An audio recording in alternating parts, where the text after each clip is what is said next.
details with Senator. A well-regulated militia being necessary to the security of a free state, the right of the people to keep and bear arms shall not be infringed. At least not so long as I got anything to say about it. And that's going to be a long time. So we start out here. I got to start out here seeing if I can get my Facebook up and running. It's going to take me just a second. Bear with me, please.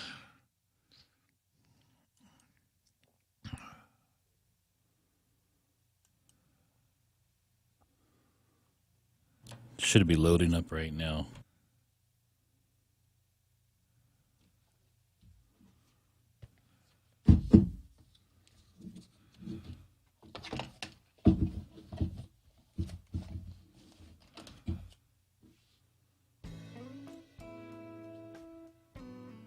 Yeah, there I am. Big as life, twice as ugly.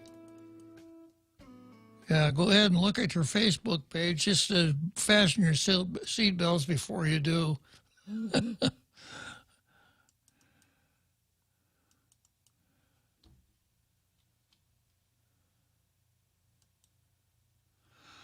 Okay, so let's start right out, jump right into it with Demi Ekotny.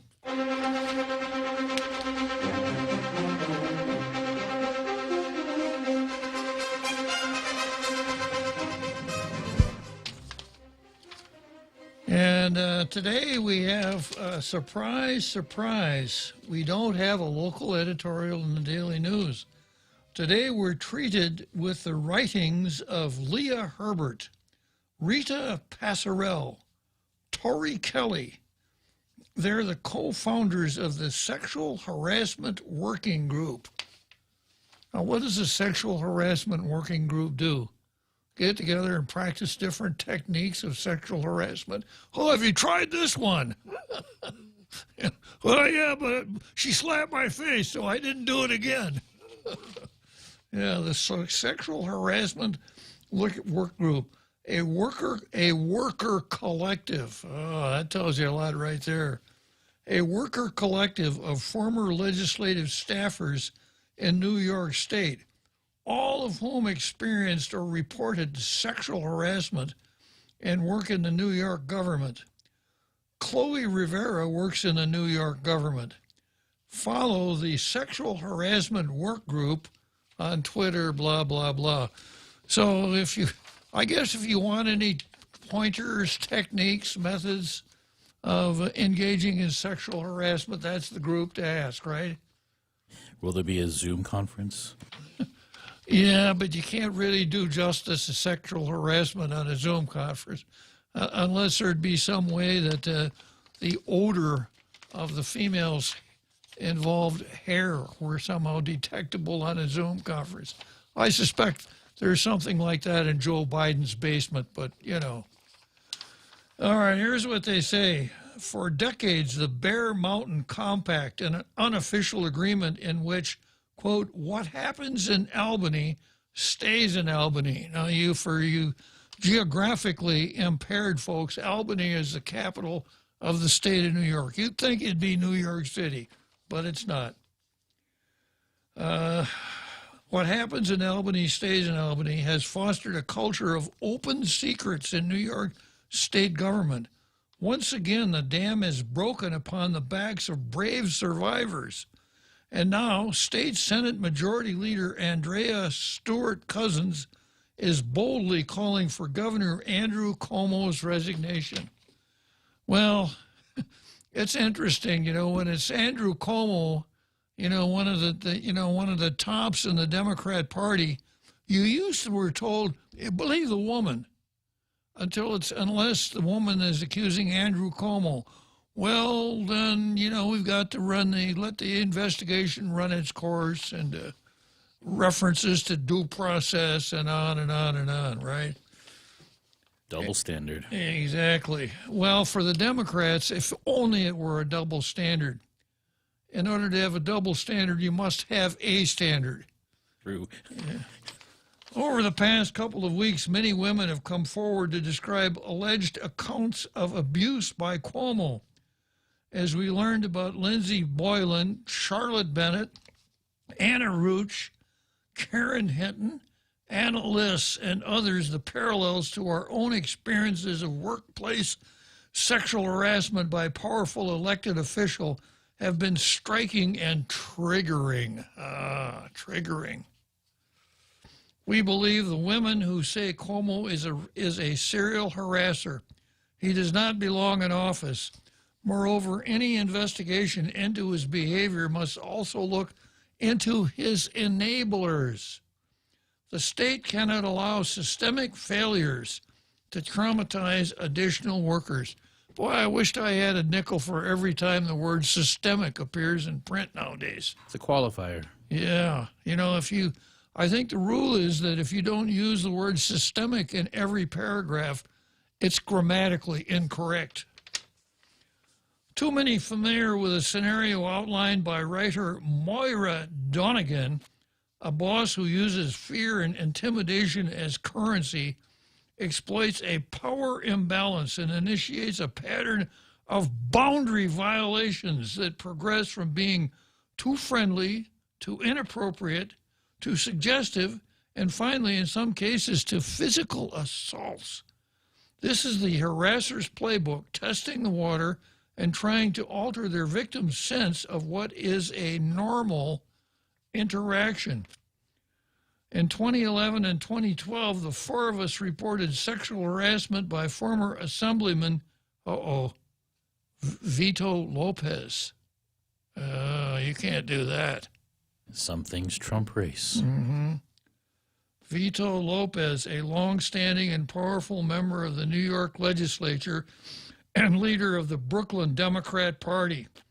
Like many of Cuomo's alleged targets, we experienced the trauma of a seemingly untouchable boss who would complain that he was lonely, to pry into your personal life, ask demeaning questions meant to test and embarrass you, touch or kiss you without permission, and use your status as a sexual assault survivor to try to shame and undermine you. We know the terror of having the most powerful man in the... Listen to this. We know the terror of having the most powerful man in the room harass you in plain sight of others. Oh, it said the most power, not the most dangerous. Yeah, for a while there, I thought, oh, no, not our Carl. Leave Carl alone. Yeah. When Lee Hebert and Rita Passarell first reported Lopez sexual harassment, their complaints should have been promptly referred for an investigation. Instead, the New York State Assembly chose not to initiate an investigation and instead opted to cover up their complaints and silence Leah and Rita with a non-disclosure agreement, which I suspect was accompanied by some cash. Months later, Lopez hired Tori Kelly and Chloe Rivera, who then in turn endured abuse by Lopez. He never admitted what he did to us, and we settled cases against him. But a 2013 investigation by the State Joint Commission on Public Ethics revealed additional women who were also subjected to Lopez workplace abuse. The failure to investigate the initial claims created a de facto policy or custom of tolerance of sexual harassment without which Tori and Chloe's suffering could have been prevented. While all the accusations against Cuomo have been distressing, the lack of investigation in Bennett's case has haunted us. Bennett alleges that Cuomo constantly steered their conversations to sex and made it clear he wanted a sexual relationship with her. When she raised the issue with Chief of Staff, Bennett was transferred. Executive Order 187, which Cuomo signed, is clear. There should have been an investigation, and the onus is not on the victim to ask for one. Instead, Bennett was transferred, like Leah and Rita, and nothing was done to account for the abuse that occurred or prevent future harm. Some critics, however, are wrongly equating accountability with cancel culture. Or as the head of New York State Democrat Committee Jay Jacobs suggested, that bullying is a part of hardball politics, and that there is this misconception that producing good government results is going to be nice or sweet or easy. It's not. This is wrong. Workers' trauma is not acceptable collateral damage in a public official's quest for unchecked power, and there is enough credible evidence to believe Cuomo's current staff are in danger. Accountability is not accordingly meant to punish. It is essential to a safe work environment. The word safe, of course, is really important, too. According to a 2016 U.S. Equal Opportunity Commission report, at least 7% of workers who experience sexual harassment do not file a formal complaint. Seeing sexual harassment go unchecked not only discourages reporting, it also discourages women from staying in jobs where they feel they cannot be taken seriously because their professional worth is tied to their appearance or the acceptance of harassment. Indeed, Albany's reputation for harassment and discrimination may dissuade young New Yorkers from even considering public service. This is a disservice to all New Yorkers, all survivors who continue to work in government. As survivors who continue to work in government, we are committed to sharing our experiences and knowledge to inform better policy. Better men like Cuomo, like Lopez, as you were, powerful men like Cuomo, like Lopez, do not operate in a vacuum. Abusers are emboldened and protected by a network of enablers, from senior staff to the very system that allowed their abuse to go unchecked for decades. It's not enough to just get rid of Cuomo. Any enablers must also be held accountable. Well, it's interesting that this is by Democrats, about Democrats, for Democrats, who led the charge on the Believe the Women game when the alleged sexual harasser was a gentleman named Donald Trump. But of course, this is easily explained by the doctrine of, well, that was then, but this is now. Okay, Daily News, someday you'll write a real editorial. Let's go on to the Post.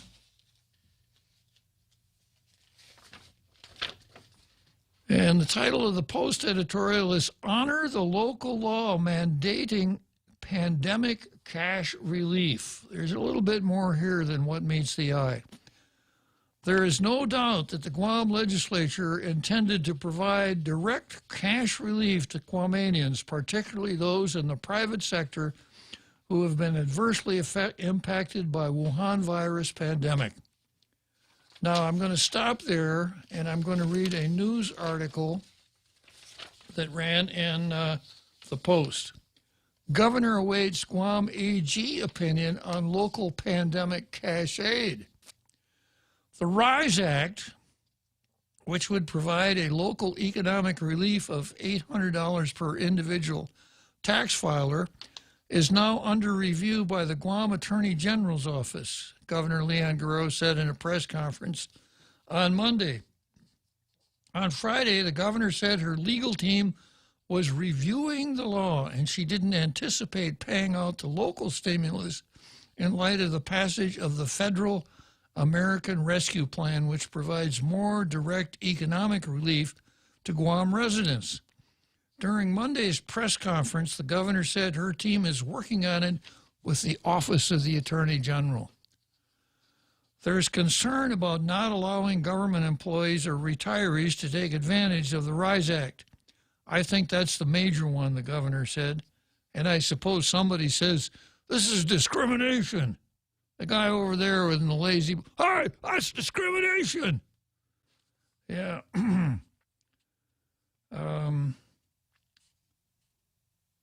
The governor said, and also as a result of the American Relief Plan, does that federal piece of legislation supersede the RISE Act? And do we have to abide by local law, or does it become a moot issue since the American Rescue Plan is stepping in to provide the EIP plan? Senator James Moylan disagreed with the governor's interpretation of the law and accused her of backing down from making the payments.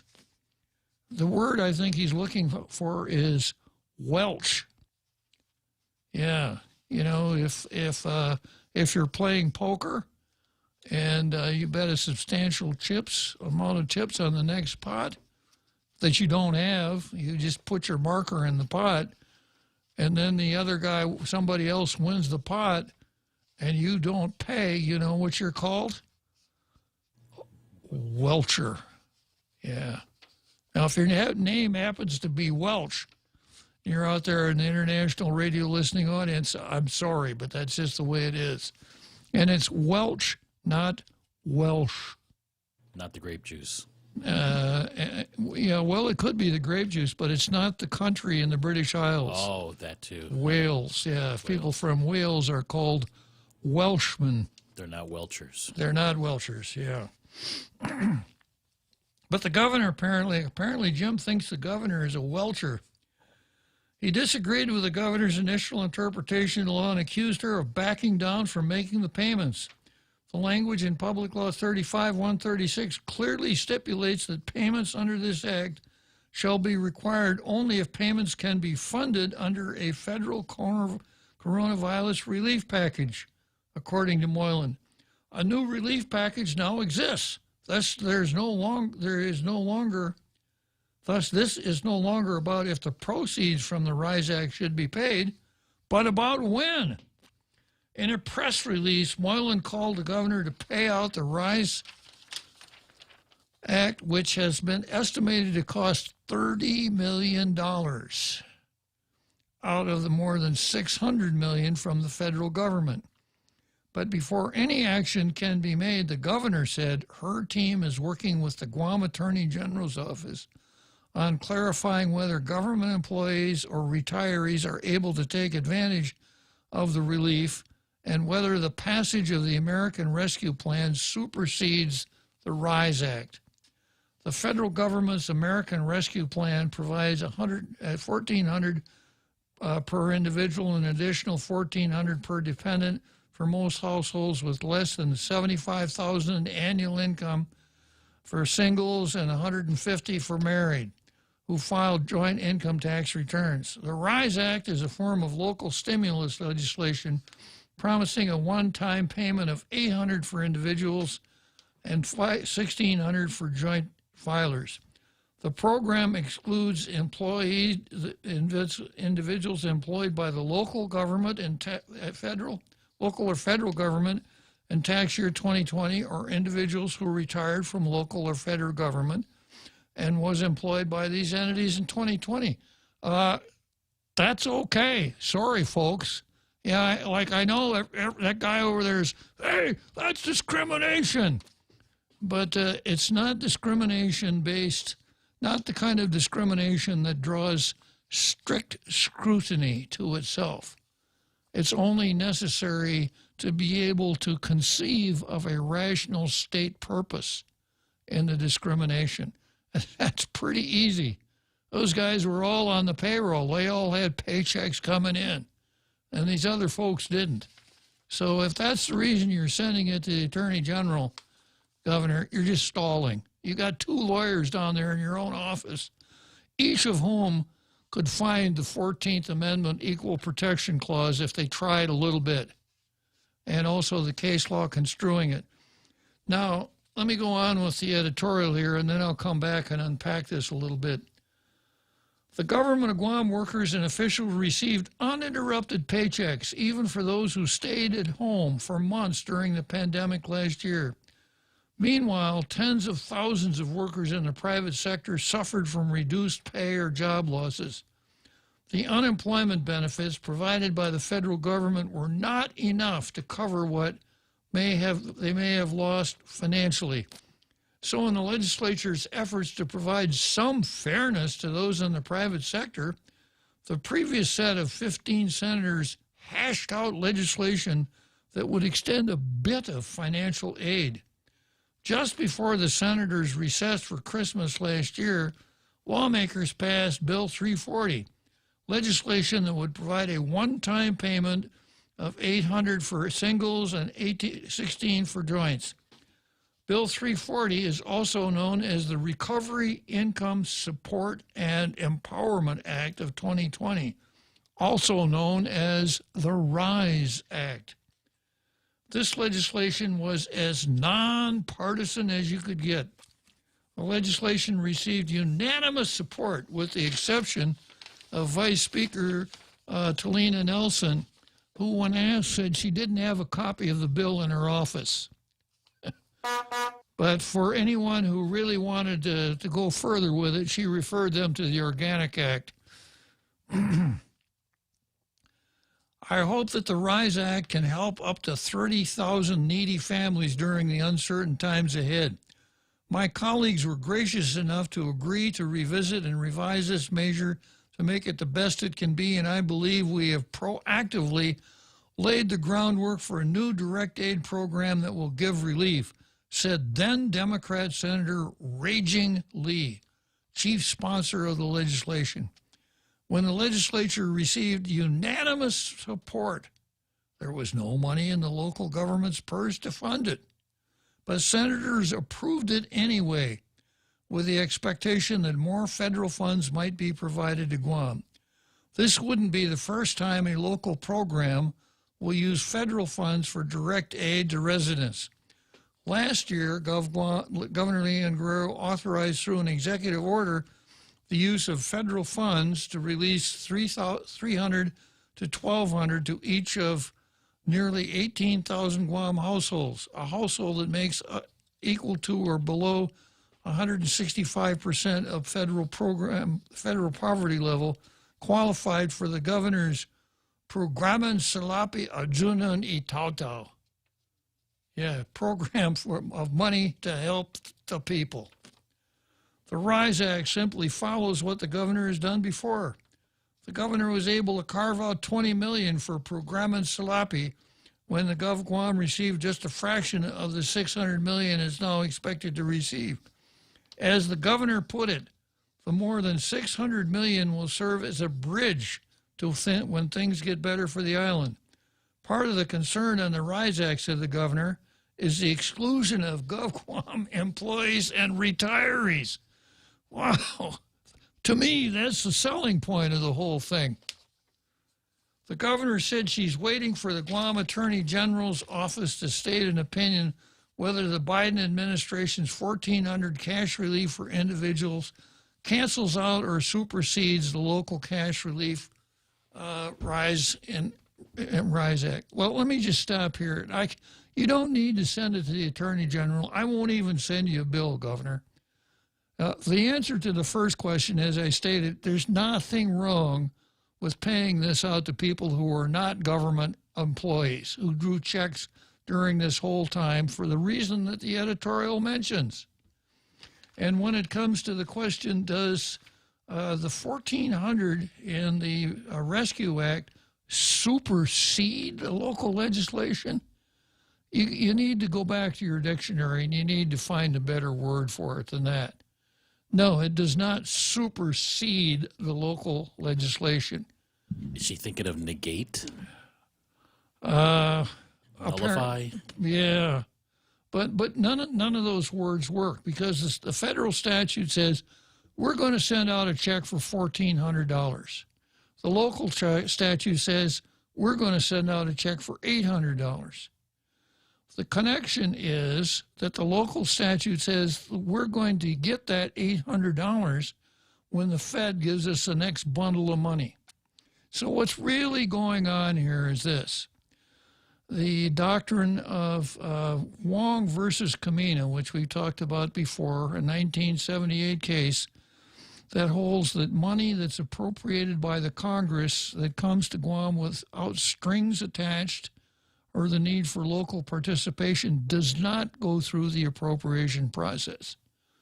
And of course, the legislature hates that because they figure any money we want to appropriate it. That way, we'll be able to take the victory laps when we give money away to undeserving people. And the governor says, no, that's not right. I'll do that. Following it up with the usual it's the least I can do. So the governor wants to protect that Wong versus Kamina dimension. And she's just once again staking out her territory here, saying that even though it's local law, I don't have to spend any of that $660 million on local law because the legislature cannot appropriate that money. And I don't want them to get the idea that they should be imaginative and try to figure out other ways that they can inhibit my ability to in a carefree way spend that $660 million. That's the last thing I want to happen. So this is a hill that I'm not going to die on, but I'm going to put up a pretty good fight. And I'm not going to pay out that $800. I'm going to find a couple of ruses. I'm going to say, well, you know, you're discriminating against government employees here. I don't know if we can put up with that. And then also, well, you know, the $1,400 from the feds, that supersedes but it doesn't. So both those arguments don't fly. They're not arguments at all. They're precatory. They're expression of wishes. The governor wishes she didn't have to pay it out because she wishes that there was preclusion by the federal law that pays out the $1,400, but that's just not so. So rather than come out and be honest and forthright about it and say the legislature can't appropriate money coming from the feds under the Rescue Act, therefore I'm not going to pay it out. Rather than do that, rather than being honest and straightforward about it, she's got to come up with some shiny objects. I'm looking out for government employees and retirees. And everybody knows that if there's a conflict between federal law and local law, federal law controls. There's no conflict here. So we get to the punchline of the editorial here. The legislation, the eligibility is limited to individuals making less than $40,000 in adjusted income last year, or less than $80,000 in the case of joint filers, and for those who filed tax returns in 2020. There are also alternate year options available in case a 2020 tax return was not filed. The legislation mandates a set-aside of $30 million for aid through the RISE Act, and that's the sticking point. The Red Queen is saying, people can come in here and tell me what to do with money from the Rescue Act, and I have just one thing to say about that. Off with their heads. Yeah. Okay, so here's the Post weighs in here. It's time for the executive branch to honor this commitment to the struggling private sector workers. It's not going to be a one to offset, and GovWam workers and officials will always benefit from the generosity of elected officials using taxpayer funds, that's for sure. But honoring the mandate of this RISE Act will mean a lot to many people in the private sector. Yeah. Okay, well, you get your blue star today, Guam Daily Post. There it is.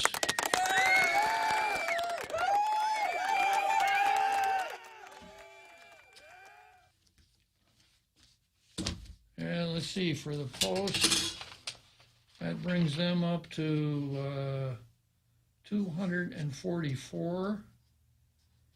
Daily News, 57. Candid, 4. Yeah, Candid's catching up on the Daily News. Of course, when you're standing dead still, it's not that hard to catch up with you, is it? Okay, let's take a short break here, and then I'll jump into the card.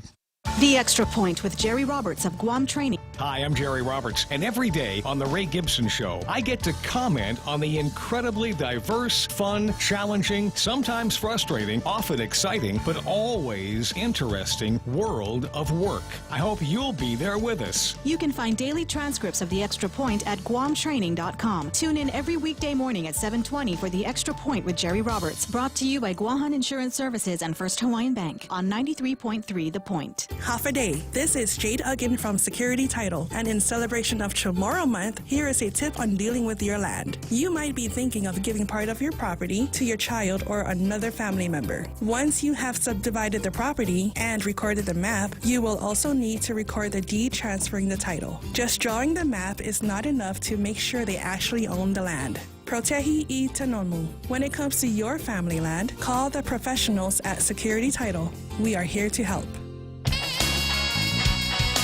Welcome back to Tall Tales with Bob Klitzkie, Guam's single voice of reason.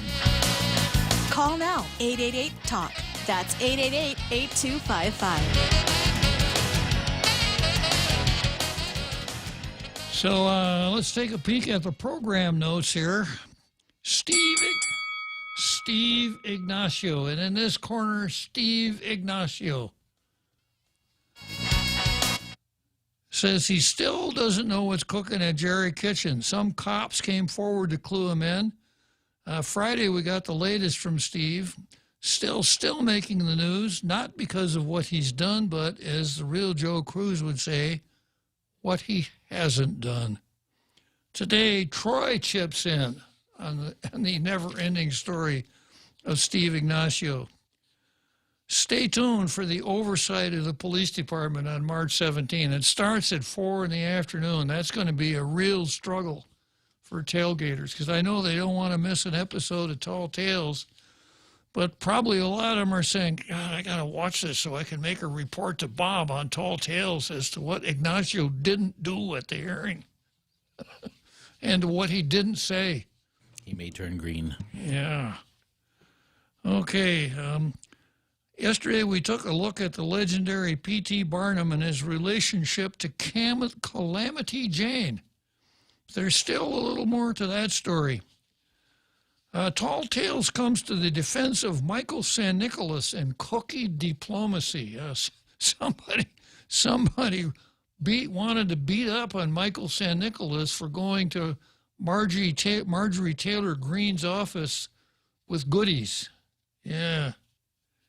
Grievance politics knows no boundaries. He is a Democrat, so it's open season for Republicans. And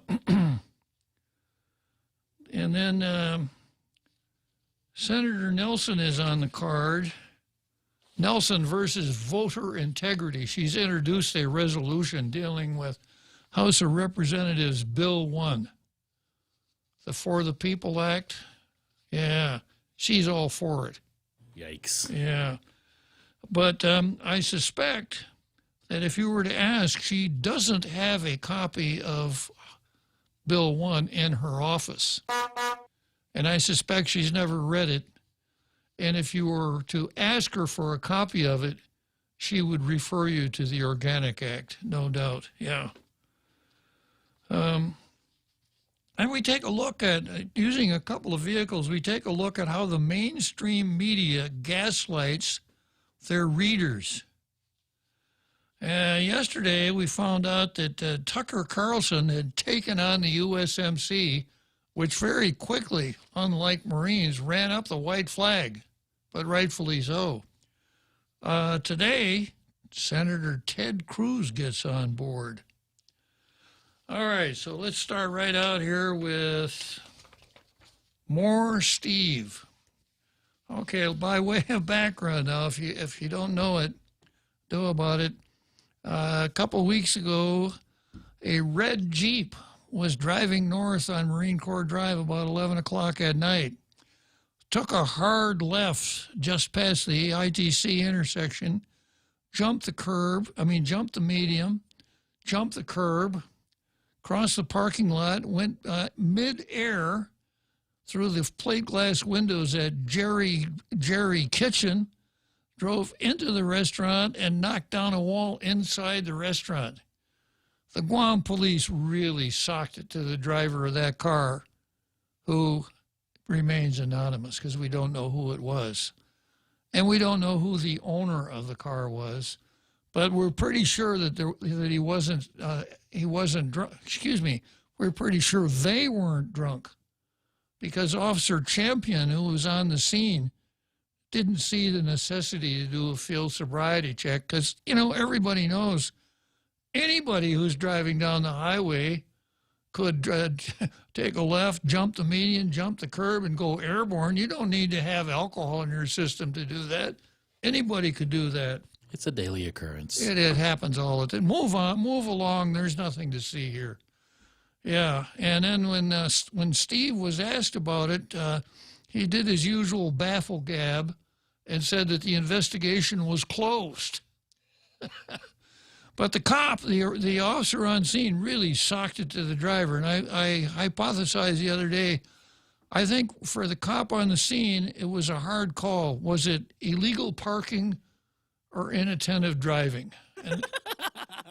And they got him on inattentive driving, where everybody in the entire international radio listening audience was sitting out there saying, reckless driving, reckless driving. I heard they got a citation for not wearing their mask when they went through the drive-through. See what I mean about that cop? Really, man, that guy, he's got his cover pulled down over his eyeballs. He's just out looking around to write citations and arrest people. Talk about a hanging judge, huh? That cop is really out there. Yeah, so Steve has been likewise silent on the incident where a couple of four police officers took several dozen shots at Xavier Ted Tautau, killing him and wounding his wife in November of 2020. And a couple of days ago, that was 130 days ago, and Steve had his usual comment, which was nothing. And then there was a report of illegal cockfights in Jigo, called in by a citizen of Jigo, causing Candid News to place several calls to the chief of police saying, "Are you doing anything about this cockfight?" Yeah, and as usual, Police Chief Steve Ignacio has not returned our call for comment.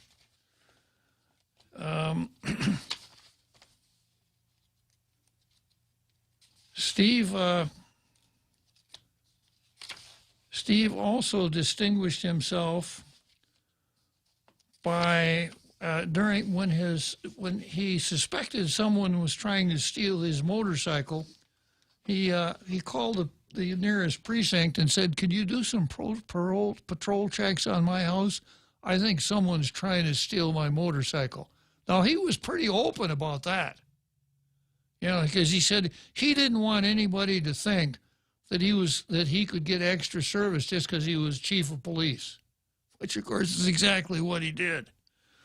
Okay, today, Troy over at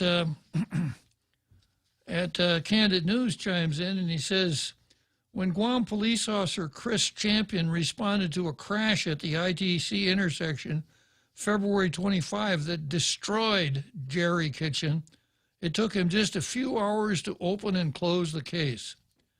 Within those few hours, Mr. Champion determined no need to review surveillance footage to see what happened to who the actual driver was. No need to test whether the driver of the red Jeep that destroyed the restaurant was drunk or high.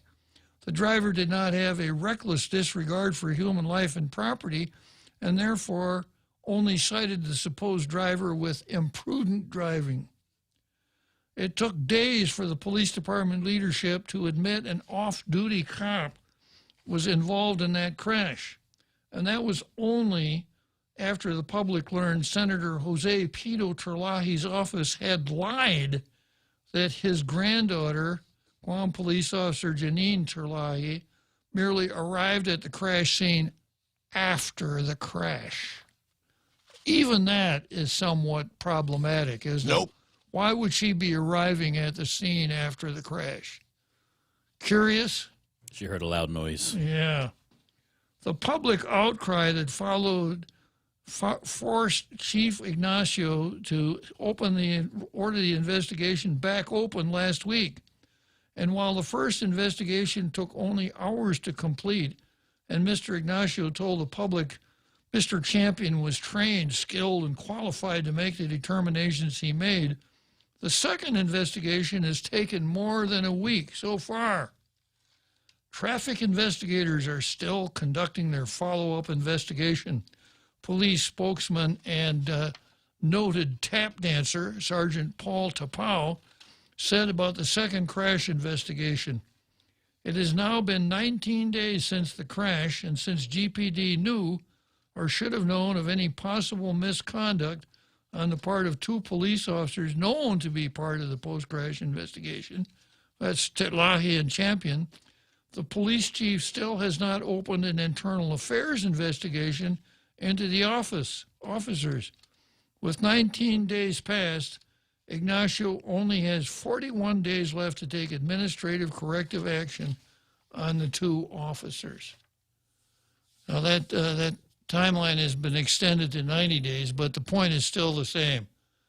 19 days later, and he still hasn't opened an internal affairs investigation when you've got colorable misconduct on the part of one officer, Champion, and at least inquiry notice on the part of the other one. Because let's just say that Janine Titlahi was the driver of the car. And let's just say that she was intoxicated at the time.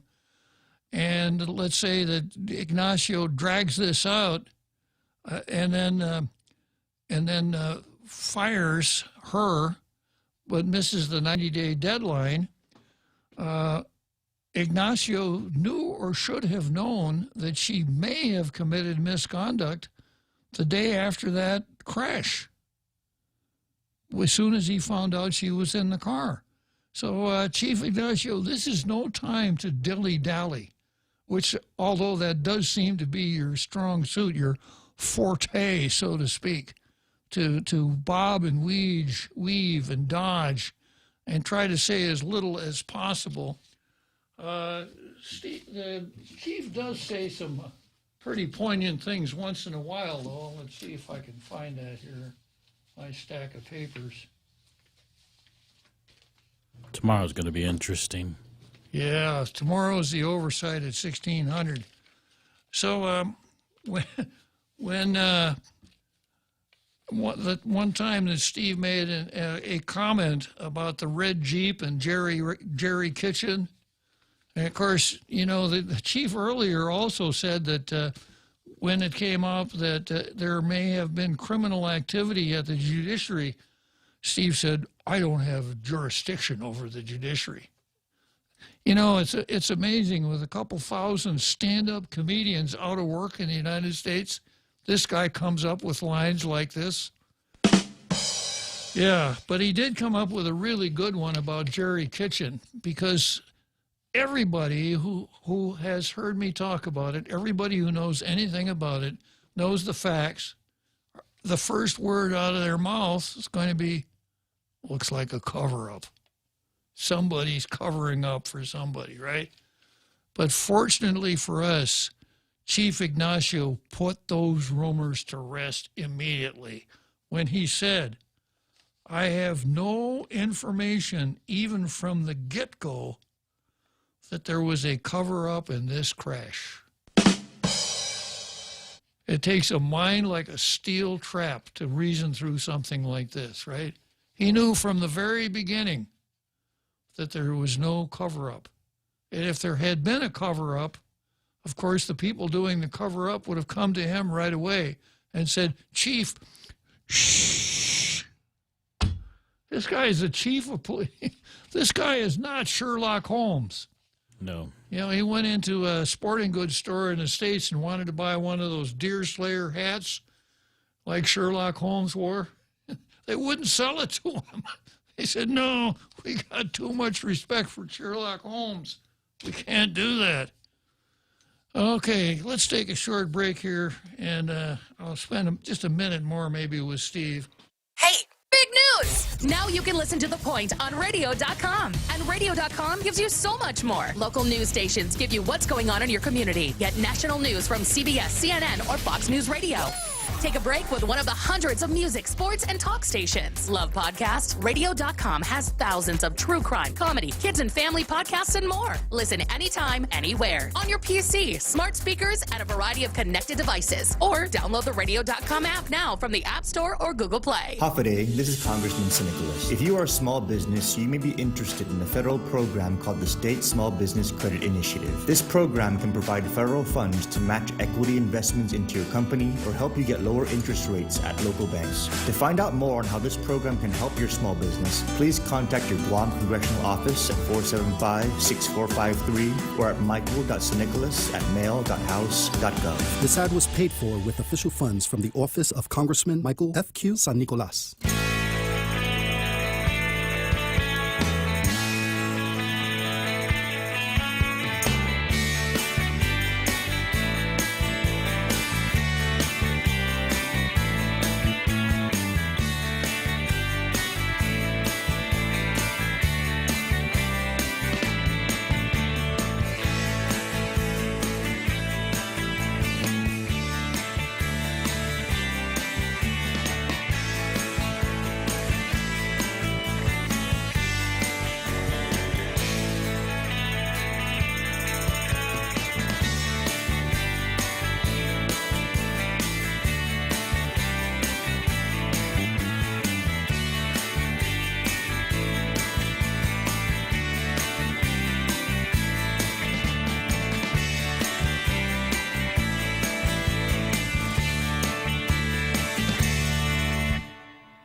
Okay, we got just a few minutes more before the big halftime show, and so I do hope that people do watch the oversight hearing tomorrow.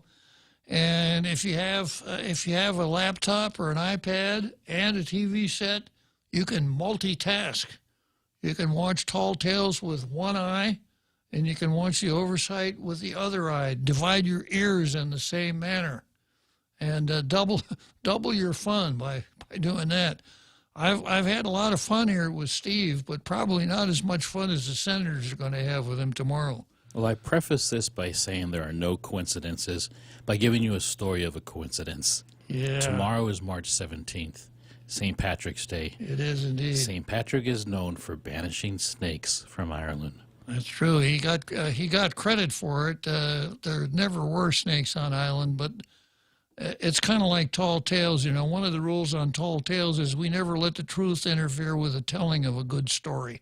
And there might be someone turning green or two. Very true. Very true. Yeah, well, happy St. Patrick's Day, Steve.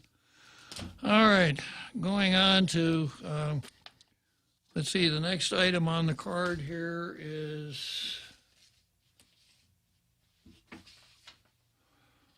more Calamity Jane versus Chamorro babies. Now, yesterday, you remember I laid out a really sad statistic, and that is that between 2008 and 2017, of all of the abortions on the island, 1,049 were non-Chamorros. 1,603 were little Chamorro babies that were aborted. And, of course, I couldn't help but make the point that, you know, if you're really talking about Chamorro self-determination, this would be a really good place to start. Let's not kill any more Chamorro babies.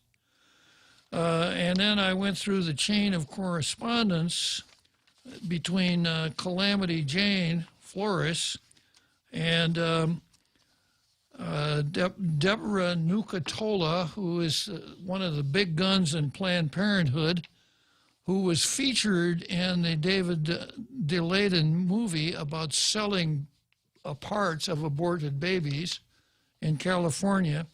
So Jane was in correspondence with her and with Dr. Bliss Kaneshiro, who turns out to be one of the co-plaintiffs in the case of Kaneshiro and the et cetera versus Camacho, Berg, etc., right? Leaving Camacho as the Attorney General. Berg,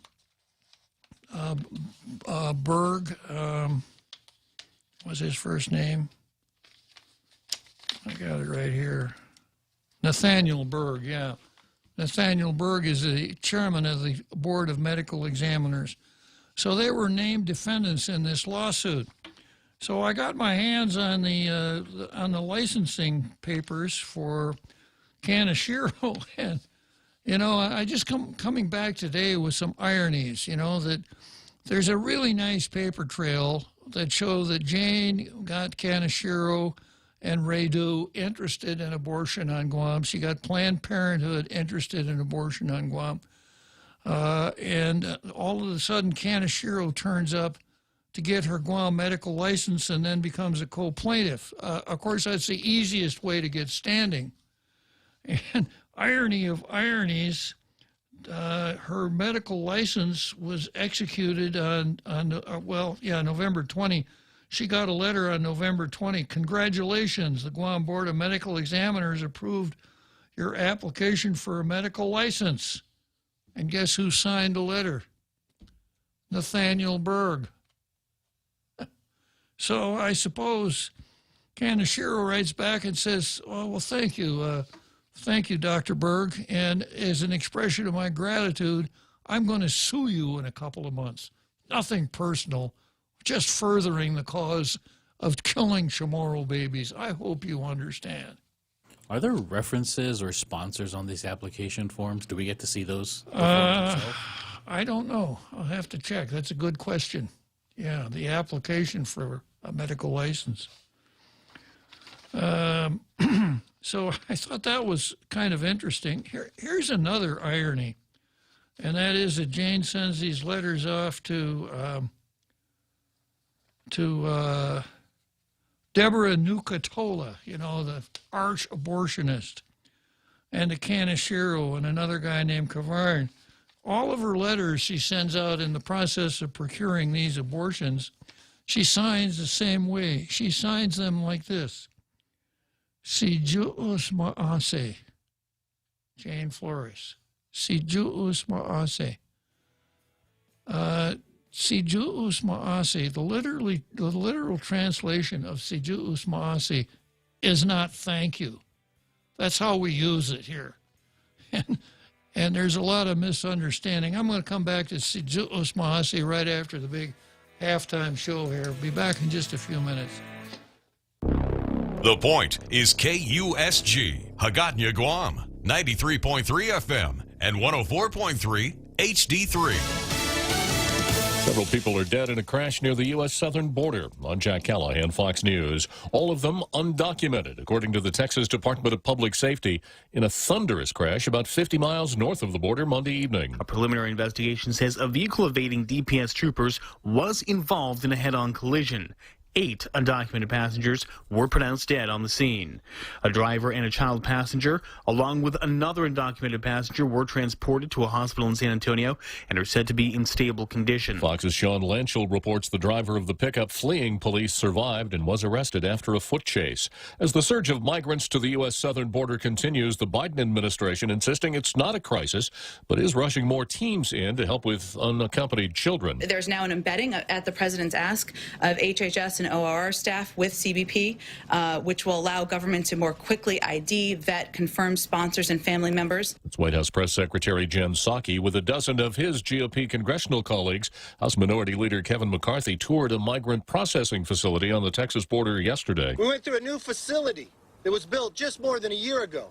They built it with a capacity they thought they could never meet, 1,040 people to be processed. Today broke that record. Today, they're beyond capacity. They're having to build into the parking lot a makeshift facility. Representative McCarthy said the new administration's policies are to blame for the surge. Two men who took part in the siege of the U.S. Capitol in January, arrested over the weekend and now charged in the death of Capitol Police Officer Brian Sicknick, who died after leaving the scene. While his cause of death has not yet been revealed, the two, now in custody, are thought to have sprayed Officer Sicknick and others with a chemical irritant. Crews this week will start moving back some of the fencing around the Capitol building to improve pedestrian flow. America is listening to Fox News.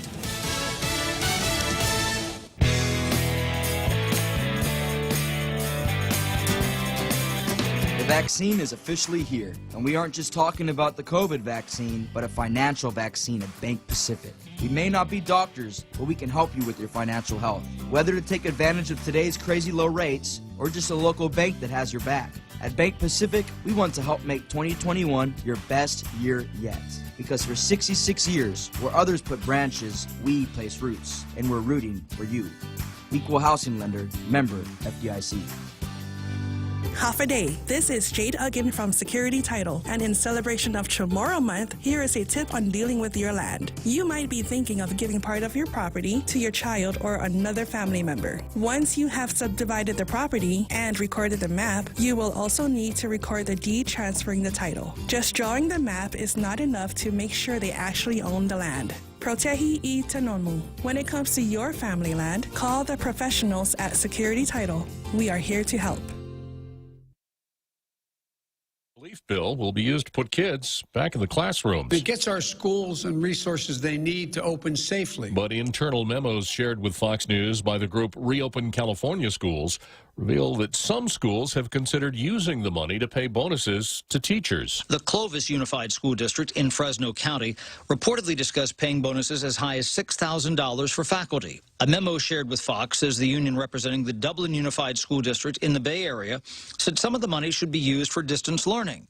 But there was also a suggestion of $2,500 bonuses for teachers and maybe even a flight to Hawaii. The Dublin Unified School District says it never made a bonus offer or to pay for Hawaiian getaways. The Dublin Teachers Association says the suggestion was out of context and simply a playful comment. The White House will monitor how the money is spent. Fox's Chad Pergram, the president, Monday announcing the hiring of Gene Sperling, who served as an economic advisor to Presidents Clinton and Obama, to oversee accountability for the COVID relief spending. Jury selection continues in the trial of former Minneapolis police officer Derek Chauvin in George Floyd's death. The questioning of potential jurors Monday included a man who was later dismissed after Judge Peter Cahill asked if he could be impartial. I cannot say that for sure. I think I would be tainted. The judge also calling it unfortunate timing, the city's very public settlement with George Floyd's family, prompting one potential juror to say, "My guess is that with that large of a settlement, that the city felt that they would not prevail." Despite defense motions, jury selection will continue, though the settlement could also mean a delay in opening statements, which are scheduled in 2 weeks. Jeff Manasso, Fox News. After that huge weekend blizzard, operations have resumed at Denver's International Airport. I'm Jack Callahan. This is Fox News. Hafaday, this is Congressman Nicholas. If you are a small business, you may be interested in a federal program called the State Small Business Credit Initiative. This program can provide federal funds to match equity investments into your company or help you get lower interest rates at local banks. To find out more on how this program can help your small business, please contact your Guam Congressional Office at 475-6453 or at michael.sanicolas@mail.house.gov. This ad was paid for with official funds from the Office of Congressman Michael F.Q. San Nicolas. Mezcla Bistro welcomes you this Lenten season with some of your favorite seafood specials. House-made especially for you. Try our fisherman's platter, fish tacos, grilled local catch salad, spicy garlic butter shrimp, candied salmon, and even our creamy lobster padka prao pasta. Don't forget to ask about our Lau Lau Style Island seafood purse. You will not want to miss this limited time seafood special. Open from Monday through Saturday for lunch and dinner in Agana. Call 479-2652 for reservations. Mezcla Chamorro Fusion Bistro, a true taste of Guam. Hey, big news! Now you can listen to The Point on radio.com. And radio.com gives you so much more. Local news stations give you what's going on in your community. Get national news from CBS, CNN, or Fox News Radio. Take a break with one of the hundreds of music, sports, and talk stations. Love Podcast? Radio.com has thousands of true crime, comedy, kids and family podcasts, and more. Listen anytime, anywhere. On your PC, smart speakers, and a variety of connected devices. Or download the Radio.com app now from the App Store or Google Play.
Okay, so here we are for the second half of Tall Tales. And I left off with the often used phrase, si Juus Maase, pointing out that Jane Flores signed all of her abortion communications with the phrase, si Juus Maase, and then her name. Now, a lot of folks, especially the Tautotitungu Finutsumoro, think that si Juus Maase means thank you, and it's often used that way. In fact, you'll even hear people say, Dankulu na si Juus Maase, thinking that that means a really big thank you. But if you want the literal translation of si Juus Maase, Juus is God, and si, S-I, is a proper noun marker. So si appears before proper names. As an example, Guaha y Izoko producer Inanya si Jose, right? Si Jose Martinez. So si Juus Maase means merciful. Si Juus Maase, God is merciful.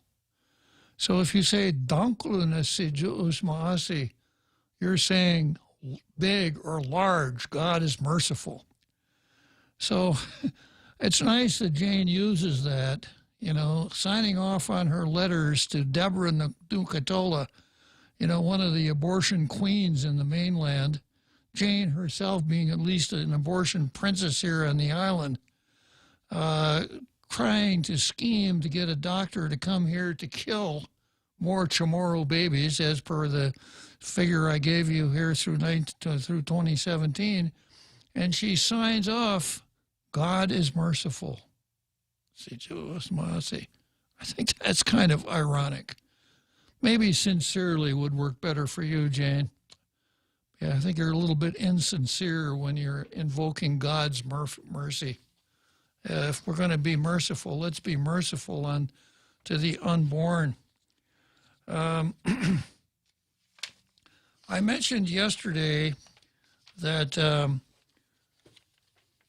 the case Griswold versus Connecticut, which kind of lies as the foundation for all of the Supreme Court decisions that really evolved into sexual anarchy in our country, allowing Herman to marry Henry and allowing mothers to kill their babies in the womb, etc., all sprang from Griswold versus Connecticut, in which the Supreme Court found there was no right of privacy in the Bill of Rights. However, the penumbras of the Bill of Rights, kind of like the shadows of the Bill of Rights, is where you would find that right of privacy, which extended to things like Herman marrying Henry and aborting babies and things like that. And I pointed out that this case, Griswold versus Connecticut, came from a law sponsored by P.T. Barnum, the real P.T. Barnum, who was a Connecticut state senator, that prohibited abortion in Connecticut. And Griswold and a couple others really created a conflict. They fessed up to civil disobedience. They went out and deliberately broke the law, got arrested, got fined, paid a $100 fine, appealed to the Connecticut Supreme Court, lost, went to the United States Supreme Court, and as lawyers would say, wrote a lot of new law, came up with decisions that took the law to a place that it had never been before. One thing I didn't mention yesterday was that this was the second bite of the apple, because the first time the Connecticut activists tried to get to the Supreme Court and have the Barnum Law overturned, when it got to the Supreme Court said this case is not justiciable because it's not ripe. And the holding said that although this law has been on the books since the 1800s, it hasn't been enforced. And since it hasn't been enforced, there's nobody here that has a case or controversy. Out of here.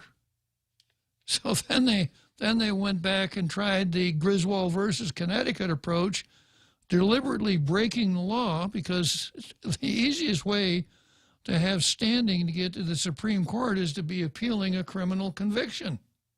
So that's exactly what they did. So I went through this whole thing about Griswold versus Connecticut, and then I went back and retraced Kaneshiro versus Camacho, our local case, to show that it is possible to contrive a method to get to the Supreme Court.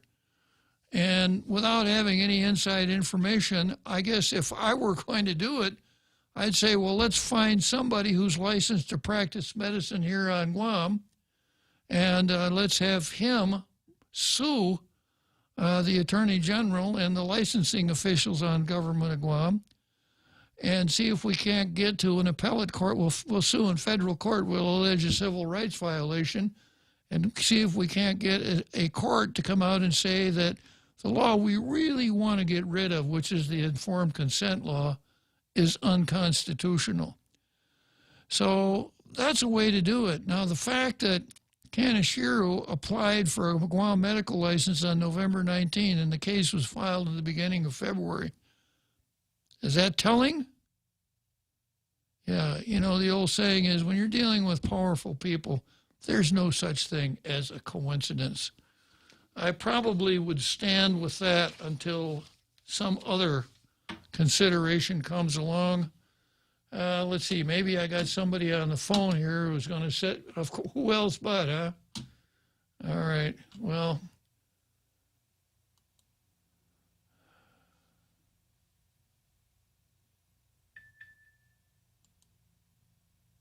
I don't, oh yeah, there it is. Another Joe. As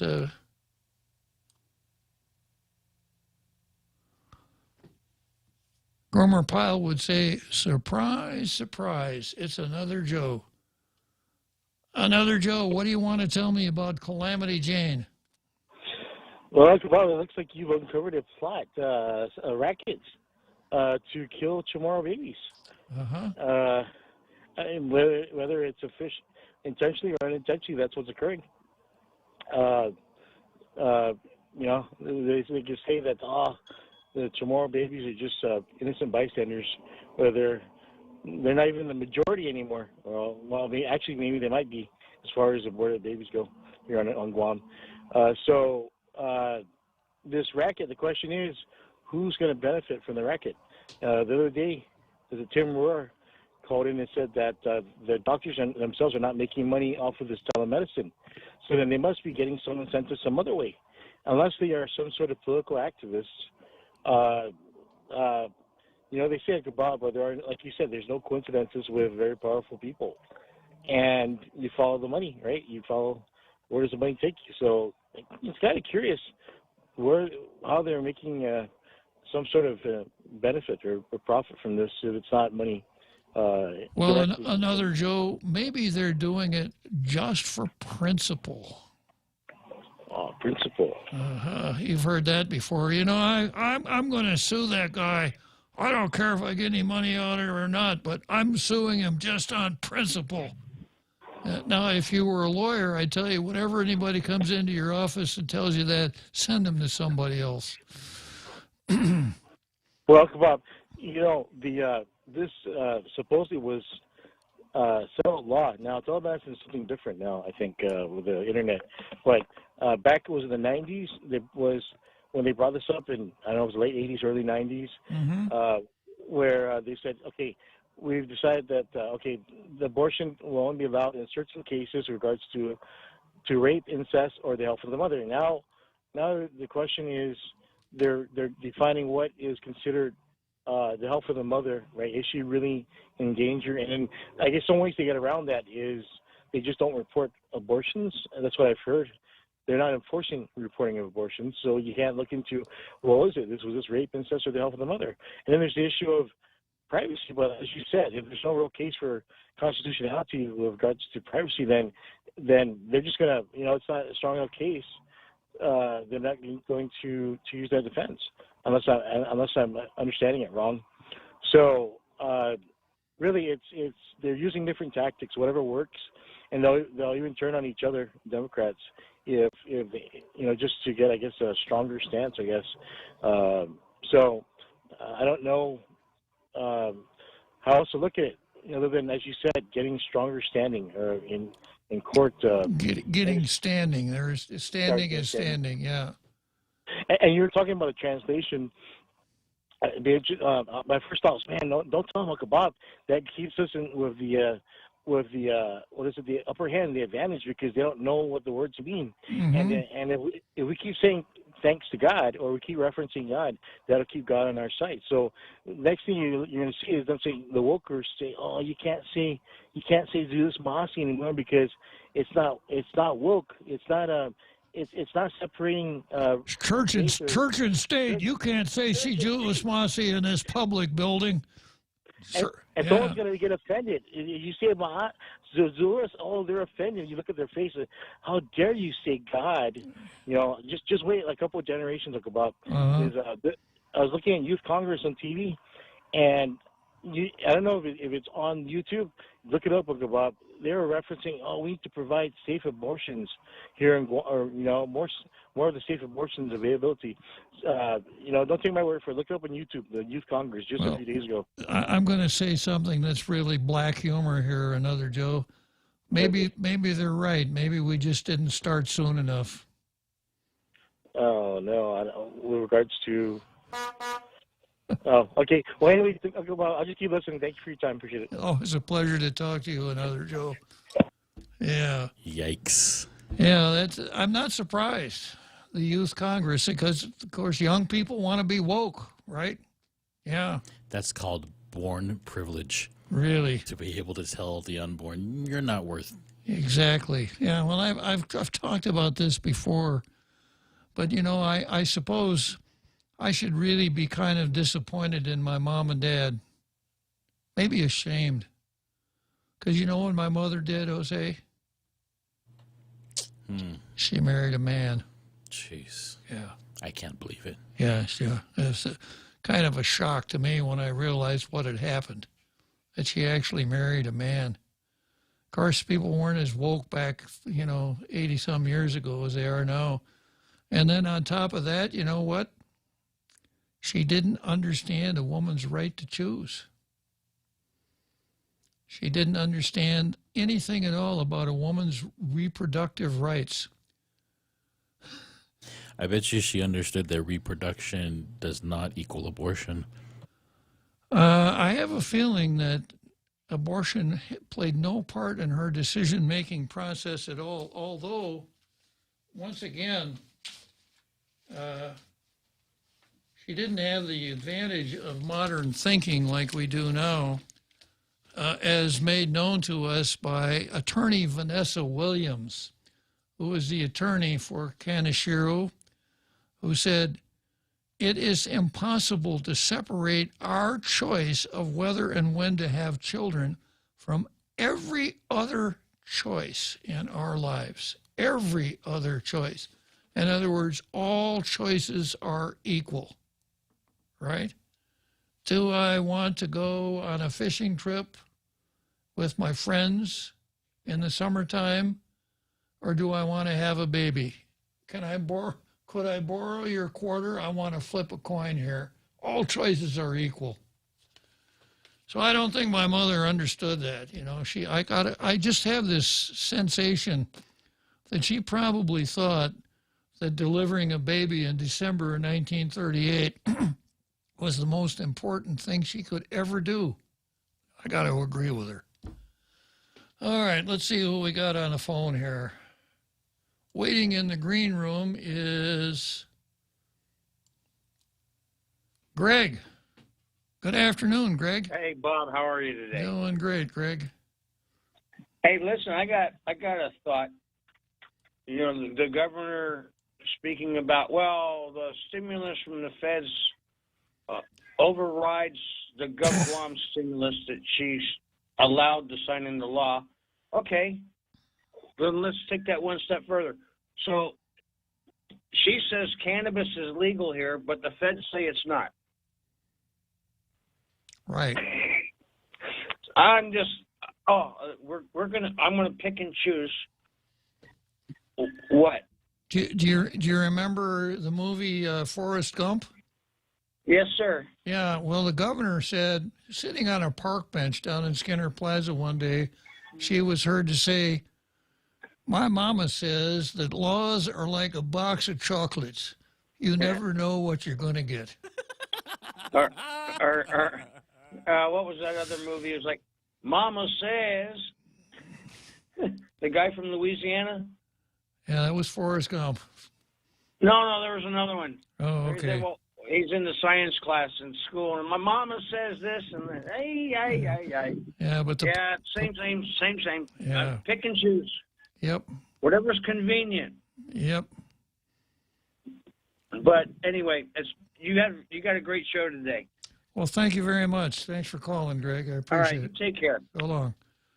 Yeah.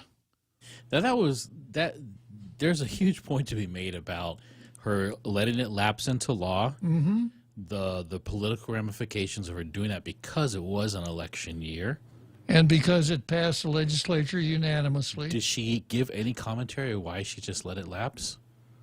There was something in the paper where she said the funding wasn't there, but it was something that she liked in principle, something along those lines. Why didn't she veto it then? Yeah. Mm-hmm. Yeah. I well, question her sincerity right now. Well, she completely proved her sincerity over the whole double pay thing. That was, unfortunately, it's a little hard to understand, and it takes an explanation.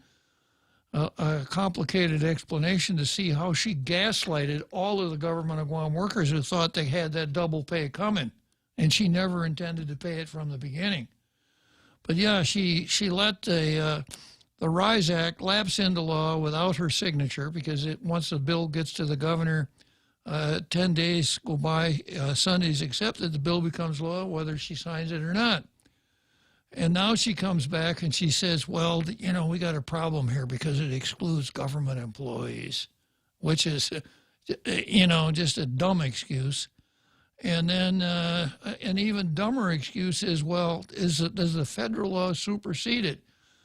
And repeating what I said earlier in the show, she just doesn't want to use any of that rescue money to pay it, because she wants to use it for some other boondoggle.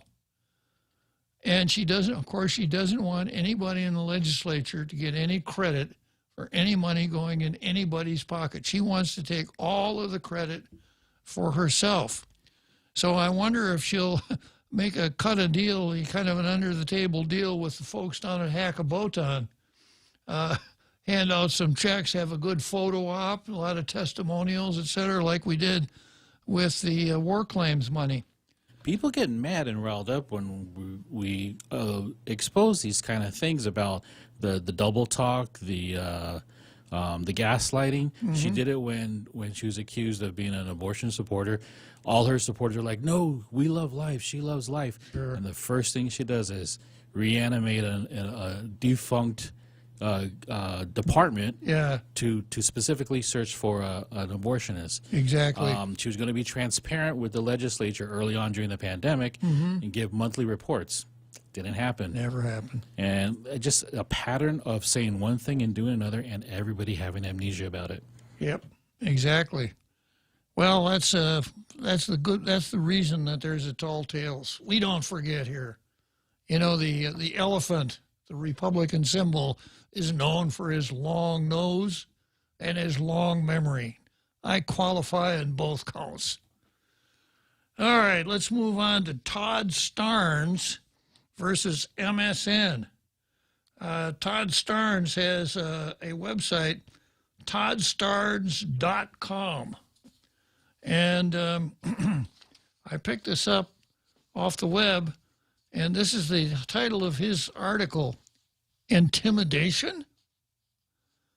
Democrat leads National Guard troops in uniform to Representative Marjorie Taylor Greene's office. So Todd Starnes is a Republican, and Michael is a Democrat. So let's break for the seventh inning stretch, and we'll come back to Washington and see what Michael San Nicolas did. The Extra Point with Jerry Roberts of Guam Training. Hi, I'm Jerry Roberts, and every day on The Ray Gibson Show, I get to comment on the incredibly diverse, fun, challenging, sometimes frustrating, often exciting, but always interesting world of work. I hope you'll be there with us. You can find daily transcripts of The Extra Point at guamtraining.com. Tune in every weekday morning at 7:20 for The Extra Point with Jerry Roberts. Brought to you by Guahan Insurance Services and First Hawaiian Bank on 93.3 The Point. When's the last time you looked at your homeowner's insurance? We buy a homeowner's policy and never give it another thought until something happens. Life brings changes, and our coverage needs can change. The smart thing to do is get the answers and level up our insurance to make sure we're totally protected. That's the Insurance Extra Point. Get out there and make something good happen today by calling Guahan Insurance Services at 475-1162 or visit us at the Camacho Landmark Center in Tamuning.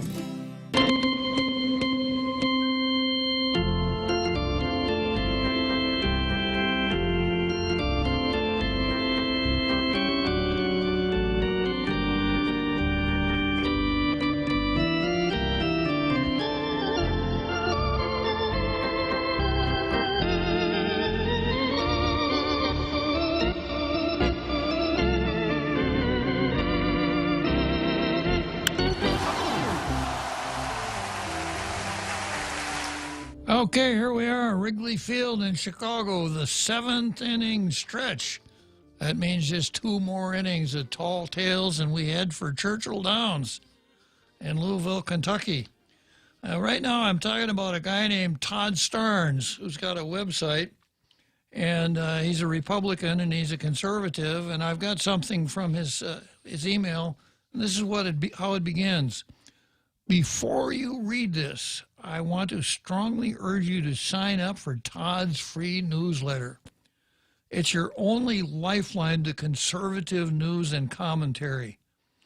We can no longer rely on social media. So he's a conservative.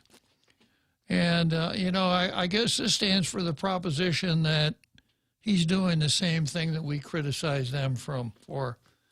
San Nicolas is a Democrat. He's a Republican. San Nicolas does something, and he figures I could use this for some grievance politics, so I'm going to do it. So here he goes.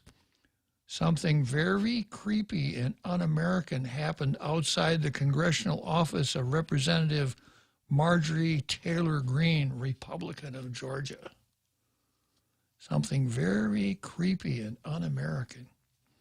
During remarks at CPAC, Greene mistakenly mentioned that Guam was a foreign land. In response, Guam's representative in Congress led a large contingent of Guam National Guard troops in uniform to her office. Wow. Representative Michael F.Q. San Nicolas, Guam's only representative, and the troops briefly met with one of Green's aides, who said the congresswoman was not at her office. The congressman has yet to explain why he summoned military troops to escort him to the Georgia congresswoman's office. Now, he doesn't say whether they were armed or not, but I have this mental image. He's trying to create this mental image. Here they come with their M16s, right? Imagine the outcry if a Republican lawmaker had led dozens of troops to the office of a black congressional Democrat.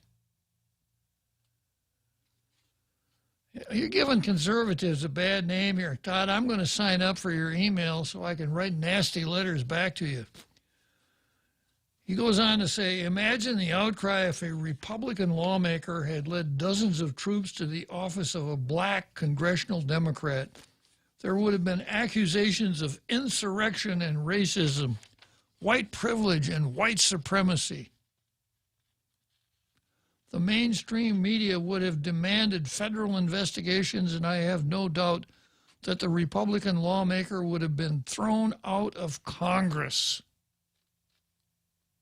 But so far, there's been nothing but silence. First, military leaders launch a national public shaming of Fox News Channel host Tucker Carlson, and now National Guard troops show up unannounced outside Representative Green's congressional office. It sure looks like the Democrats are turning the armed forces against conservatives. You know, Todd, how do I count the ways? You're just so far off base here. You really are giving conservatives a bad name with this kind of rap. And of course, everybody who can hear my voice is saying, you know, Marjorie made that remark about Guam. Mike said, I'm going to give you some cookies from Guam. He goes to the office to present some cookies and to show Marjorie Taylor Greene that Guam is part of America, and we have a National Guard, and National Guard troops are in Washington guarding their capital. And this guy, Todd Starnes, just turns it into something completely opposite of what it is, all in the name of conservatism. What's crazy is that it's all over conservative media, the same perspective. And what cracks me up, and I posted this on somebody else's posting of this news piece, I said, and if they only knew that the Democrats on Guam are attacking San Nicolas for doing the same thing, it's they don't understand the optics. They just understand their optics. That's it. Yeah. And I think it's important to expose these also. It's actually cracking me up. And if you saw the video, it was kind of a jovial thing. Sure. And they were very welcomed by the office. Yeah.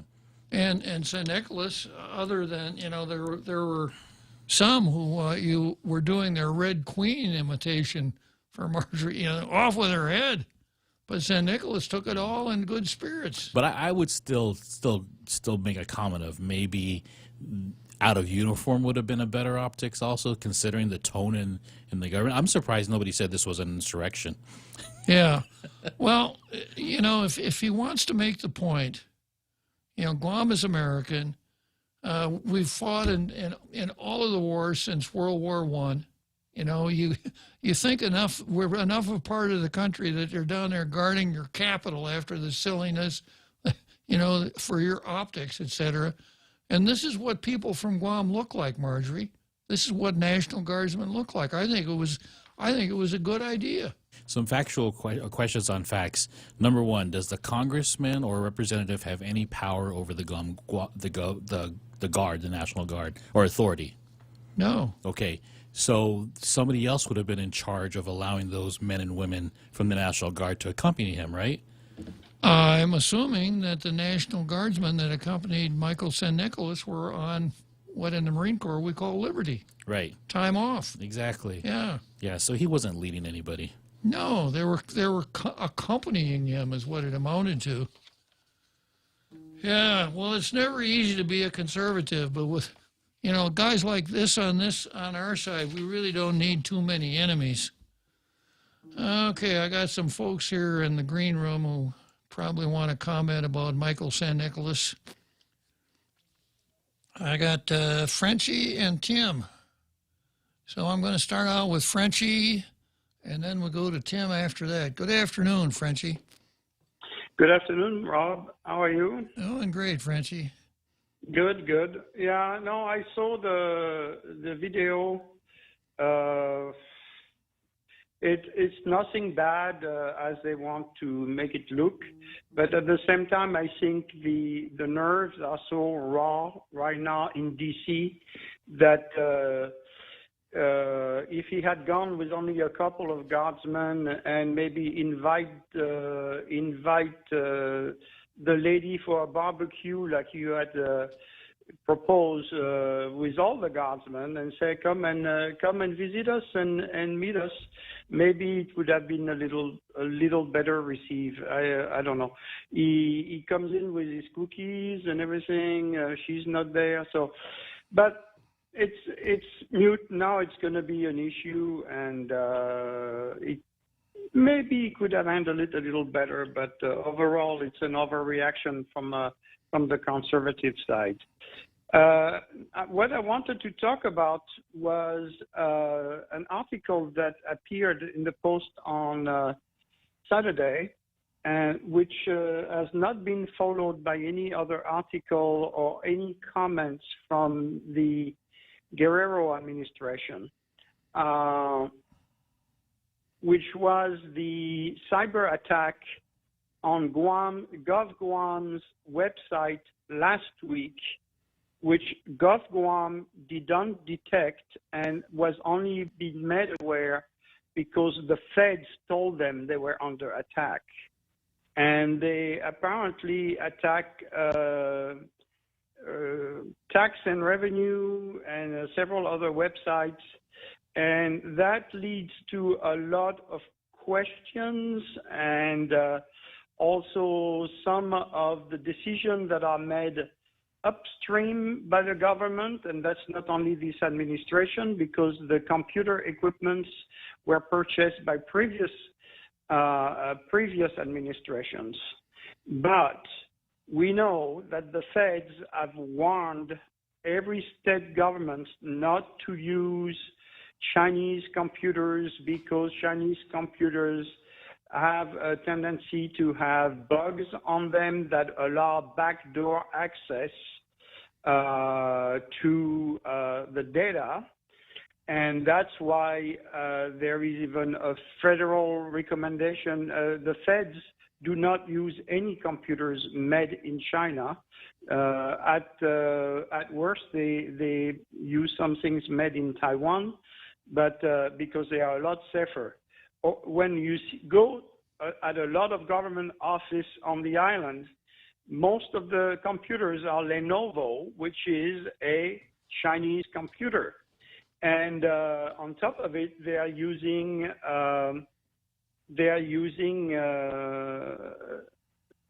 what you call software that is also easily breached by organized attacks from on the web. So we have government agencies that are very poorly run. That is nothing new. We have known about that a long time.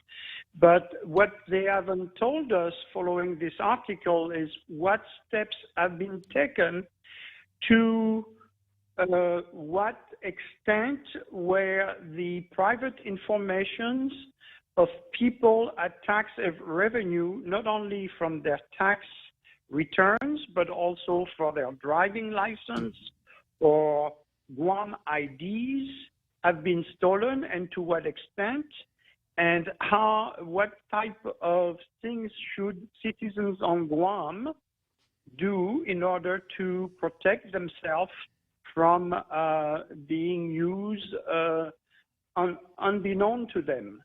So this is a very bad thing that happened, and the government is totally silent.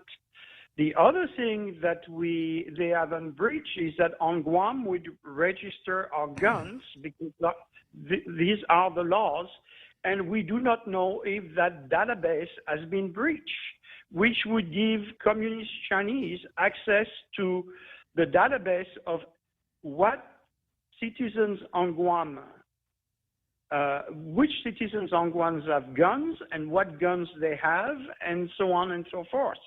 And when you hear the admiral that is leaving for retirement now, quantifying and qualifying the threat of the Chinese in the Pacific region, specifically for Guam, you can be very worried because we don't know what they have stolen. And so far, the Guerrero government has not been forthcoming about what has been stolen and to what extent and what steps they have taken in order to alleviate this in the future. So if you have political people responsible listening to the show, and I know many of them do, maybe those questions should be raised.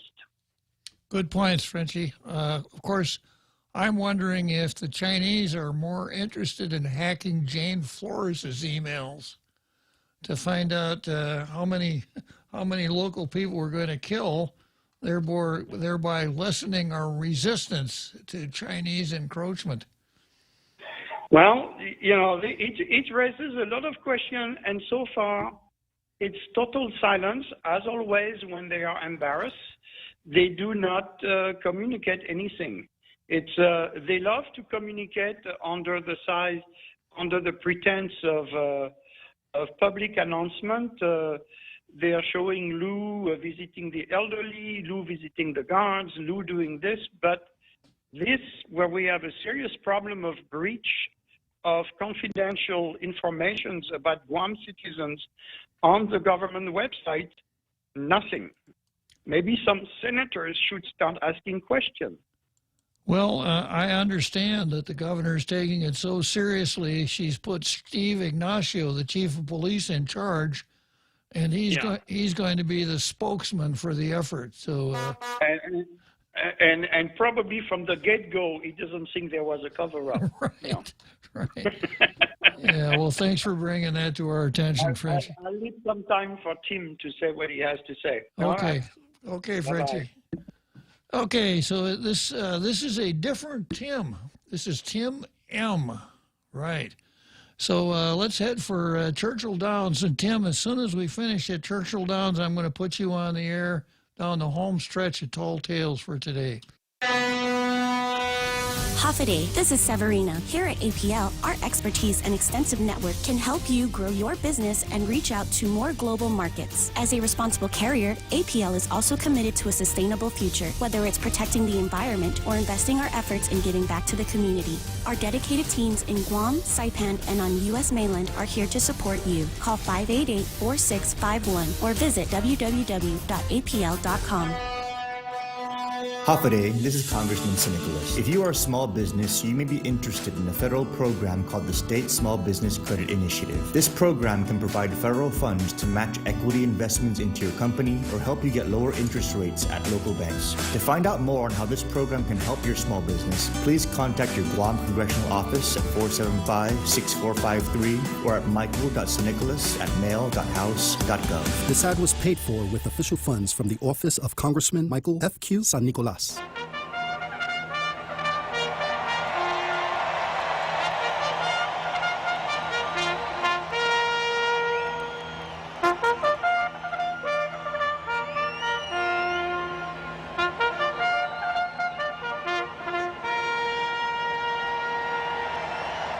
Okay, so here we are, Churchill Downs, Louisville, Kentucky, and I go from Churchill Downs to talk with Tim M. Good afternoon, Tim.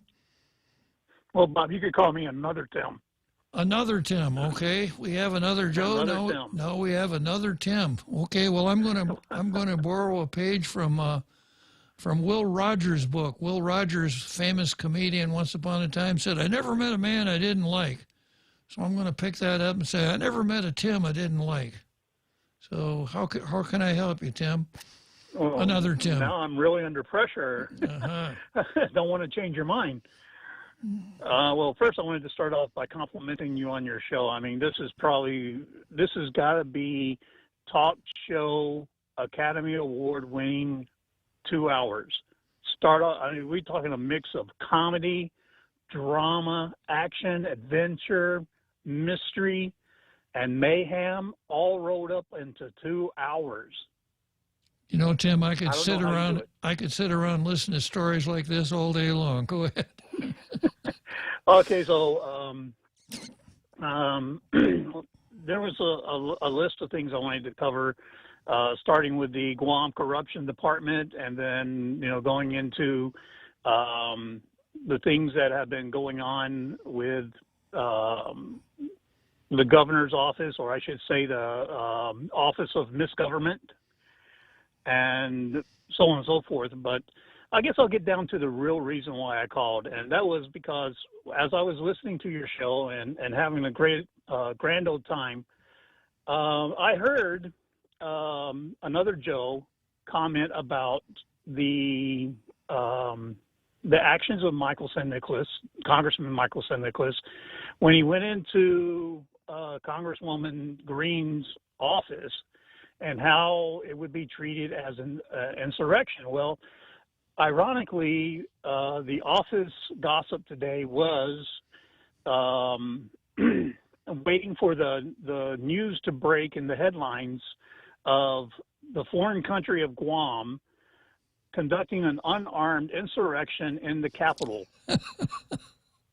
Yeah.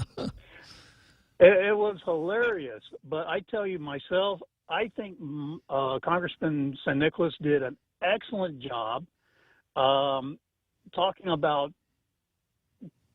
taking the higher ground and putting Guam in the best light possible.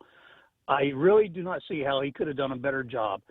And at the same time, really sticking it to Congresswoman Green for foot and mouth disease. It was beautifully done. The fact that he came in with the Girl Scout cookies and was, I think I would have done. I would have came in and I would have knocked on the door and said, "Hello, I'm Congressman San Nicolas from Guam. You and I are equal." We're not a foreign country. We're actually here in the military. The guys that you have been defending, well, Guam is the place in the United States that has more military service per capita than anywhere in the United States. And the fact that he brought the Guard to demonstrate that not only were we a significant part of the United States, but we were also there as representatives of the Congress itself, the legislature and the Senate. It was just beautifully done. I can't give him any more pats on the back than possibly could given to him. So that's the reason why I called. And Bob, I really do. I believe that this show right here should be nominated for the Talk Awards. Well, thank you very much, Tim. I appreciate your kind words. And I've said more than once that I'm always very proud of my modesty. And if I ever needed my modesty, I need it right now. But I am pretty proud of my humility. So, and I agree with you 100% on Michael San Nicolas. He could have wrapped the cookies up in brown paper and tied them up with string and mailed them to Green. Who would care? He's set them outside her door. Yeah, he's going to get some press out of this. He's going to get some exposure. And I've said more than once, that's what our guy in Washington should be doing. He should be on all of these mock talk shows, et cetera, calling attention to Guam. So if some sarcastic, huh? That's his job. His job is to represent Guam, to provide the best possible benefit for the island of Guam and its people, and to place Guam in an active role of government of the United States. So yes, I know he doesn't have the right to vote, but that can be changed. I mean, after all, Congressman Underwood at one point had the right to vote. It didn't mean anything, but at least it was symbolic that he could vote. You know, the best thing that could happen would be if some sarcastic columnist in Washington picked up on this affair and described it just like you described it. A foreign country attempted to overthrow the United States Congress the other day, led by this guy named Mike San Nicolas.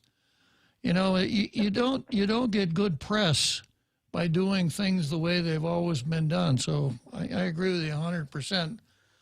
Well, he got a lot of press because when we were Googling the actions of Green and Guam and St. Nicholas, there was just a list of very respectable journalists that were writing stories about this. The one that I clicked on, the one that I reserved, was the one from Forbes magazine that had an article on Congressman Michael San Nicolas bringing cookies to Congresswoman Green from Georgia. So he did a good job today.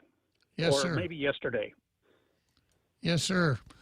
Okay, well, don't be a stranger, Artem. Now that you are a named caller, you have a special license to call back anytime you want. Oh, great! Do I have to register that with the Department of Corruption? You probably should, but I'll use the pari system to excuse you from it. Okay. Okay, thanks a lot. You have a great night. All right, Tim. Nice talking to you. Okay. Okay, so that was our Tim, not to be confused with Tim. Another Tim. I'm sorry, that was another Tim. Yeah. Excuse me. Yeah, another Tim. And then to close out the show here, I've got our Fred. Good afternoon, our Fred. Hi, our Bob. Since we're using such possessive pronouns, ours and mine and so forth. My pronouns are our, mine. Yeah. Yeah, theirs. So I asked Jose, and I'm going to ask you the same question, linking to some recent news and all. So, Bob, how would you grade your show and yourself on the job you're doing? A+, our Fred. I figured you'd say that. Mm-hmm. And only one reason I'd give myself that grade. Yeah. Because I think it's the highest grade there is. But anyhow, go on. Yeah. I'm not surprised, So, yeah, I think if someone was asked to grade themselves, they'd always say A+. Well, secondly, so go ahead. Go ahead, Fred. So if Jose was doing any hanky-panky on the side, and would you have jurisdiction over investigating into Jose, or would that's a personnel matter and we're going to let the investigation continue? Well, since Jose is the producer and sits in the control room there and pushes all the buttons and does all of that stuff, I think I don't have jurisdiction. I think that would be the FCC. Oh. But I want to check with Chief Ignacio just to make sure. So I thought because you're the director of the show that you would have, a say in it. I would do my own investigation. You'll do a Chamorro Land Trust, huh? Yeah. Okay, yeah. He would do his own investigation and make a report when he's finished. So I'll have no further comment. I figured these answers were going to be what was going to be given. Yeah, you're right. Oh, okay. Well, I'll rest my case. Okay, our Fred. Thank you, Bob, for the clarification. Always good to talk to you, our Fred. Thank you. All right, you too. Bye-bye. So long. Yeah, our Fred. I'm going to conduct my own survey as well. Yeah, you can, if you want to, you can take off your shoes if you need to. There you go. Deal with higher math. I got a post here from Cynthia Mesa Guam's Michael San Nicolas did a hell of a lot better than the green pro-Trump white supremacist insurgents who were like monkeys threatening Congress and their employees and trashing and graffitiing and killing and injuring people. Yeah, Cynthia, I'm going to tell you what happened. That isn't what happened. Here's what happened. Donald Trump gave a speech, and he gave an inspiring speech, which is what politicians are supposed to do. We expect that. And he was also on the right side of what 5 senators were going to do. 5 senators were going to challenge the election pursuant to that article of the Constitution, the 12th Amendment to the Constitution. And he urged his supporters to go and support those 5 senators who were making that challenge. There's nothing wrong with that challenge. It's in accordance with the law. It's been done before. The Democrats did it 3 times during the last 10 years. And I've said more than once that that's how the 2000 election should have been settled. Instead of the Supreme Court jumping in and disgracing itself, it should have gone to the Congress. But anyhow, Trump gave an inspiring speech trying to inspire people to go to the Congress to back those 5 senators. Before he'd even finished his speech, other people crashed into the Congress. Some of them may have been Trump supporters, some of them not, and they did damage to the building, and 5 people died. Now the Democrats would tell you that Trump killed 5 people, but we really don't know what killed any of them. But 5 people died. Some of them were probably just crushed by the crowd. But I think it's impossible to tie that crowd and the riot back to Trump. Because what he said, if what Trump said caused a riot, then there'd be a lot of other people in trouble for what they said during the summer of burning. So it just didn't happen. So that's what actually happened. It wasn't Trump, and there was no insurrection. And insurrection means that you're trying to take over the government. This was just an unruly mob with no leadership and no apparent objective whatsoever, except on the part of some of them just to make trouble. So, Cynthia, you are going to be the beneficiary of one of the Tall Tales guarantees. And the Tall Tales, there is a Tall Tales guarantee that after I've explained something in clear, understandable terms, if you continue to stick with the position that you started with, which is more than likely dead wrong if I had to explain, we protect everybody's right to be wrong here. We have hopes, but the fact that you're wrong does not cause any problems with your attendance here as a tailgater here on Tall Tales. Today, you happen to be dead wrong, Cynthia Mesa. Okay, that's it for today. Another exciting episode of Talk. I ought to get another Tim to do a promo for me, huh? Yeah, we'll see you tomorrow.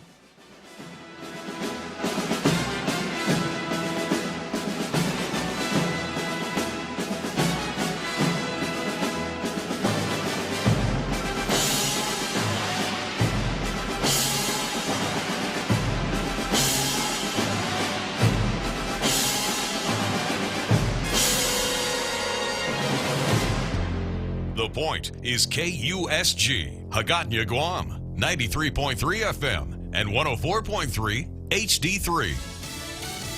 Pitching the big spending plan. I'm Jack Callahan, Fox News. The White House turning its attention to selling the American people on the massive COVID relief bill.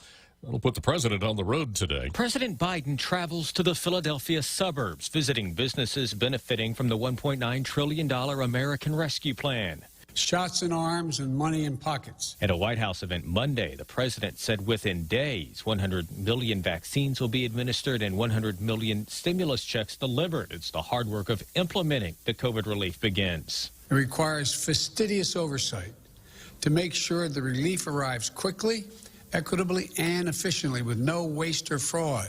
Vice President Kamala Harris is touting the relief law in Colorado, with other administration officials doing the same around the country. Fox's Jared Halpern. Congressional Republicans continue to press for some kind of action to slow the surge of migrants to the U.S. southern border. 13 GOP lawmakers, led by House Minority Leader Kevin McCarthy, visited the border Monday and said what's happening there is the president's doing. This is where he should look the people in the eye.